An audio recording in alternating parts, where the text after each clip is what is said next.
SABC News reporter Natasha Phiri is on the floor here at the Rock for us. Natasha, it's over to you. Thank you so much, Mfundo. We continue to bring you rolling blow-by-blow reactions here from the floor as results, are streaming in. Mfundo, I actually want to talk to the Patriotic Alliance. You would know that this is a political party that had its victory rally at the Athlone Stadium in Cape Town. And just on the leaderboard, they're actually leading with over 139 votes. Talking about the Northern Cape, we spoke about this earlier on, Mfundo, where 100% of those votes have been captured, and the Patriotic Alliance got more than 34,000 votes. Joining me right now is Charles Cilliers. Charles, are you happy with what you're seeing right there? Yeah, no, absolutely. We always knew that it was going to slow up. We had a very strong start, and it's got to do with the rural vote that we have, and of course by now Northern Cape is fully counted, so we're not getting any more of those votes. But we're happy with where we are. It's very close to what we expected to get in this election, and if you compare the disappointment that many other parties are facing today, they're calling this apparently the election of tears. We're not crying, so we're very happy. Yeah. Looking at another province which is also a stronghold for the Patriotic Alliance, the Western Cape, you've got over 139,000 votes. Do you think you'll be able to unseat or bring the DA down from its majority in that province? I think that from the beginning of this count, it was clear that the DA had done enough to keep the Western Cape. It was definitely our intention to force a coalition there, and there's a lot of other Democrats, including Corné Mulder from Freedom Front, that had the same intention, because we believe it's better for democracy if there's no outright majority for anybody. But it doesn't look as if that's going to happen this time around. But we're still very pleased with the growth we've had and the faith that people have put in us. And to be that strong in the legislature, it's a big thing for us. Charles, looking forward, a lot of people are talking about coalitions now, and I know the Patriotic Alliance is in a number of coalitions at a local government level. Do you think that perhaps nationally, at a national level, coalitions would be able to work, seeing that this is something new for South Africa? We're in uncharted territory, and I mean, we've seen a lot of instability in some of the municipalities. Others have been very successful. So we'll see. I mean, we're going to go to a runoff if there's more than 2 candidates for president in just over 2 weeks' time from now. I think we're all going to be glued to our TVs to see what happens there. But of course, the ANC is in the pound seats to emerge with the president. But how that gets put together is going to be fascinating. I think that MK would love to kind of hijack the ANC back to their way of seeing things. And if the ANC can avoid that, it'll be fascinating to see how they do that. Charles, thank you so much. We will catch up with you at a later stage. Of course, that was Charles Cilliers of the Patriotic Alliance. Let me bring in the Democratic Alliance here into the picture. And we're speaking to its spokesperson, Mr. Solimalati. Just earlier on, we spoke to the Federal Council Chair, Ms. Helen Ziller, and she'd indicated that tomorrow the multi-party charter will be having a meeting. As members of the media, I know you can't tell us more, but just give us a taste. Yeah.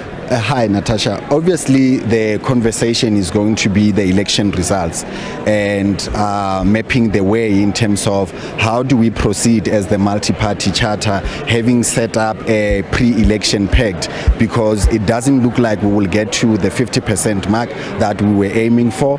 So that conversation is to guide the future position that the multi-party charter will take based on the elections, so that each and every party after that meeting can have a clear line of how to handle other considerations that are then on the table. On Sunday then, the DA will have a meeting of the Federal Executive that will also review the discussion that would have taken place in the multi-party charter, but also have its own discussion about, based on the results, what do we think is the best path forward for the DA and the future of governance. And Sally, based on the results, the DA in the multi-party charter has the chunk of the votes. When the multi-party charter actually started, you had said that the party that had has the biggest chunk of the votes will be the leader of government or government business. In this current context, that is the deputy president. Does that principle still remain? Well, I think that scenario, is non-existent given the fact that the multi-party chart at a national level hasn't risen to get 50%. And even when you look at whether considerations for a minority government, it looks like it's going to be tricky. So that issue about the leader of government business was on the basis that we would get 50%. So now that we doesn't, it takes away that scenario. But I think the important thing here, Natasha, is that federal executive will then lay out what are the potential scenarios that are there for the DA to consider and have a deliberation. But ultimately, the highest decision-making body of the DA is the Federal Council in between Congresses. So that, I can't predict how that conversation goes, but if there is the need for a further mandate, that will come from the Federal Council. And we look forward to covering that as members of the media. Hopefully you will brief us or invite us or hold a press briefing after the multi-party charter meeting tomorrow. Mfundo, you've heard it here on SABC News. We move on to another party, Jama-ah. Of course, I'm joined by Kabelo Kwamanda, who's also the mayor of the city of Johannesburg. Thank you so much for joining us at SABC News. So, in the 2019 elections, you got 29,942 votes. No, I beg your pardon, you got 31,000 votes, over 31,000 votes. You're currently sitting at 29,942 votes. Do you think you'll exceed that? We are definitely confident that we will. We are doing much better than we did. As you would have seen in the 2021 local government election, we've increased our footprint and we are relying on the branches that we've had to ensure that we get the seats that we anticipate. In 2019, we did get one seat in Parliament and one in the provincial legislature in the Western Cape. So this time around, we are here in Gauteng in the provincial legislature and we're hopefully going to get 2 seats in Parliament as well. Are you happy with the results so far? Honestly speaking, is this what you expected as Jama-ah? Well, of course not. Remember, every political party enters into an election with the intention to govern. We do respect the views and the dictations of the electorate, and whichever outcome that places us where we are, we'll accept. But that is the mandate that we would have received from the electorate. We would take it from there and demonstrate our ability to do better. I mean, with only 3 seats in the city of Johannesburg, we were able to become mayor in the city of Johannesburg, and that has given us an opportunity to closely associate our ability to govern as a party with the residents in the city of Johannesburg. So we are looking at it from a strategic point of view.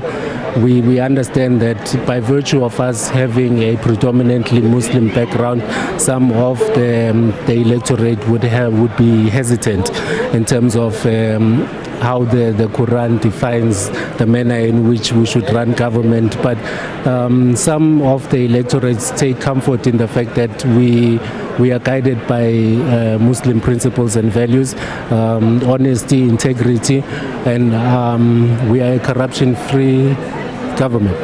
Thank you so much. Unfortunately, this is where our conversation actually ends right now. You've heard the various voices and views from the various political parties here on the